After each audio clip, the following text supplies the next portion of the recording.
Hello everyone, welcome back to episode 2 of the Methods of the Rune Master series. I just wanted to come on here for a short minute and give a special thanks to Eril Bolverkr for personally helping me out through my questions and research. Eril has been quite a good friend to me in the past year. We've talked a lot about several different things. We actually put out a little journal entry of his shamanistic journey that he just went through a few months back. I have that put up on the Ravenscraft Arts blog if you haven't seen that. We have written interviews and things like that there as well. So I just wanted to give Eril Bolverkr a special thanks and credit for all the time and research he puts in. Thank you for sharing your knowledge and exposing some of the methods to us. Maybe some people don't like that you're, kind of teaching or sharing some methods that wouldn't normally be shared, but I think this is a time that we all should step forward and learn, and I really thank you for sharing the things that you've learned, and I hope you all enjoy this series. I'm feeling not too well the past few days, so I hope you all are feeling better than I am, and have a good night.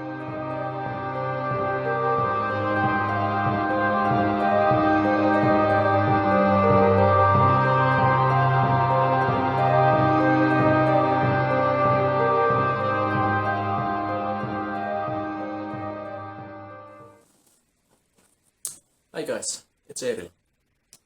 By this point, I'm sure most of you who are watching this video would already have at least intermediate knowledge on how to create bind runes and Galdrastafir. What I'm going to share with you may well be something that you've already done yourself, and it is creating bind runes and Galdrastafir based on runic formulas and runic spells that are found in old historical artifacts or monuments with runic inscriptions on them, also known as runestones. And on the more advanced stage, you can even identify spells that are found in written lore and the saga and use them for similar purposes. It's actually not that complicated of a process, given that you are fairly familiar with the occult or esoteric properties of the runes. The more you understand, obviously, the easier it is for you to find and identify the correct runic formula that will help you in attainment of your goals. The first step here is obviously finding the correct runic formula, and unfortunately the only way to do it is basically to dig through books and the internet and previous studies that have been done in order to find just the right formulas that will help you out. So basically you need to study the multitude of combinations that are available out there and find just the right one. It gets easier though, because people in the olden days likes to keep it simple, and there are certain patterns to all this runic formulas. Once you get the hang of it, basically when you see runic spells, you can already guess, like you'd get a feeling of what this particular formula is meant for, right? I myself have personally managed to narrow it down to a few categories in my research, and they include, but not limited to, protection, bringing victory, bringing better luck and better wealth, breaking out of bewitchment, and bringing happiness. Those are amongst the most common ones and most popular ones, right? And then what you want to do is create bind runes, just simple bind runes, out of those runic characters that makes up the spell. So, for example, if you have a runic spells that consist of Tiwas, Urus, Wunjo, and Ansu. So Tua, right? It's one of the most popular ones. Tua. You want to make a bind rune out of those characters, right? You can even add more things onto it, or encode it in cipher runes or cryptic runes, and then form a Galdrastafir out of it. Today, for the demonstration purposes, I will create with you a bind rune and a staff for protection, specifically against malevolent agent or entities who want to harm you intentionally, right? So this staff or this bind rune is targeting the agent, the doer, the person who is doing it, not the actual harmful forces that they're doing. So it's targeting the person, not the forces, right? And the charm that we're going to use is Alu Misurki. Alu Misurki was carved on a gravestone found in Sogndal in Norway. It's also known as the Eia stone. In the olden days, the word Alu was used synonymously with what we know now as the word magic, and I don't mean the rabbit out of a hat kind of magic. And Misurki has been translated as the harmful one, or the one who creates misery, right? Or something to that effect by the experts. So Alu Misurki can be interpreted as magic on the harmful, magic, go get the person who wants to do me harm, or something like that. So now let's look at the runes. Alu Misurki.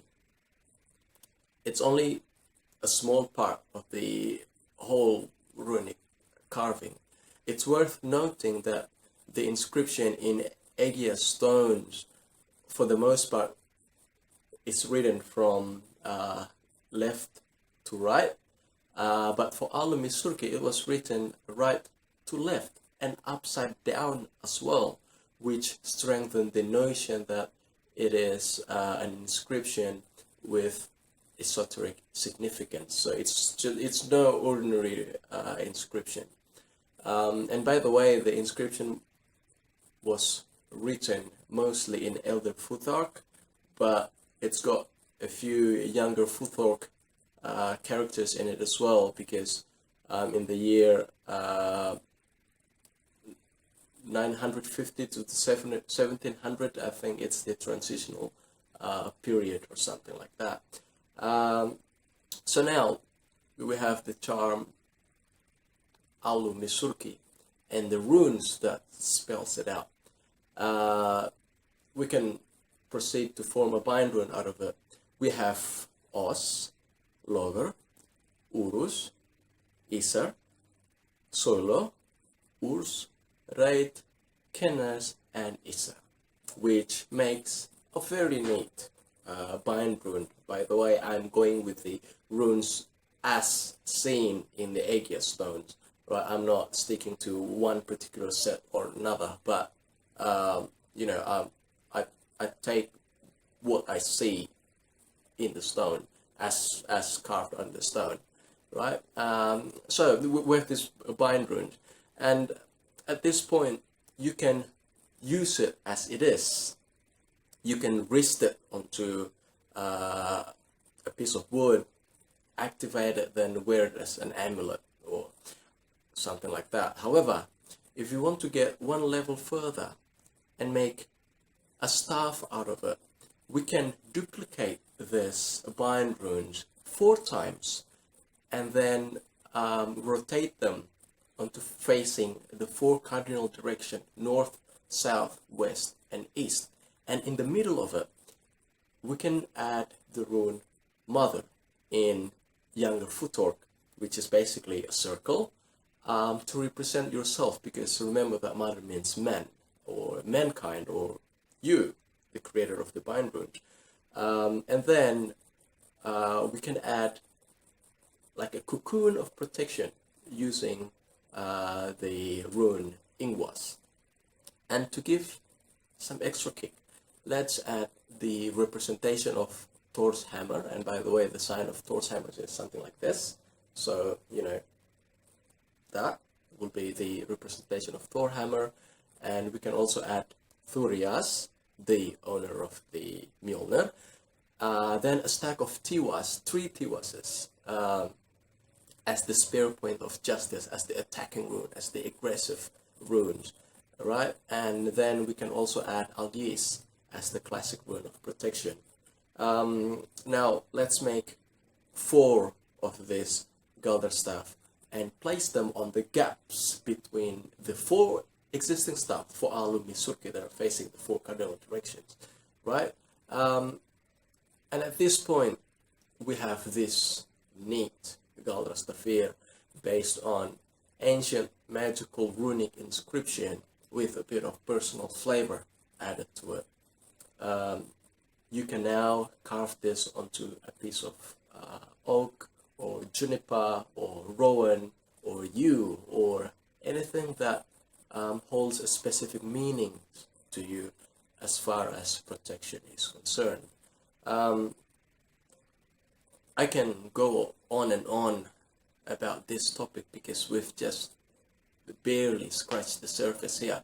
However, this technique is an alternative approach to creating bind runes and sorceress staffs. So now that you know how to do it, it's time to start digging, find more ancient formulas, and make some kick-ass Galder staffs, right? I hope you find it useful. It's Eril Bolverkr. Till next time. Bye-bye.